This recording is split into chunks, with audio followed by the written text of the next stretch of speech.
হুমায়ুন আহমেদ স্যারের এই কথাটা আমার কাছে অনেক বেশি ভালো লাগে। কাউকে মনে পড়ছে, ফোন করো। কাউকে দেখতে ইচ্ছে হচ্ছে, জানাও। কাউকে ভালোবাসো, বলে দাও।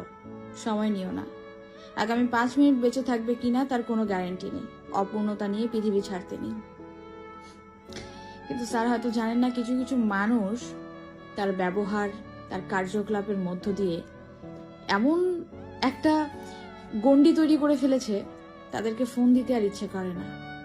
যেখানে ফোন দিলে আত্মসম্মান বিক্রি করতে হয়, সেখানে আমার মনে হয় কখনোই ঘুরে তাকানো উচিত না। স্যার হয়তো জানেন না, কিছু কিছু মানুষ আমাদের ফোন কলে বিরক্ত, কিংবা কিছু কিছু মানুষ এমন কিছু ঘটিয়ে ফেলেছে লাইফে, তাদের ফোন কলে আজ আমরা বিরক্ত। স্যার হয়তো জানেন না, কিছু মানুষকে আজকাল মনে পড়ে এটা করতে, আমরা যেন তাদেরকে তাড়াতাড়ি ভুলে যাই, যত তাড়াতাড়ি সম্ভব। তাহলেই হয়তো জীবনে ভালো থাকা যাবে। স্যার হয়তো জানেন না, বা কখনো বুঝতে পারেননি, হয়তোবা তিনিও অপূর্ণতা নিয়েই জীবন ত্যাগ করেছেন। প্রতিটা মানুষকে আসলে অপূর্ণতা নিয়েই জীবন ত্যাগ করতে হয়।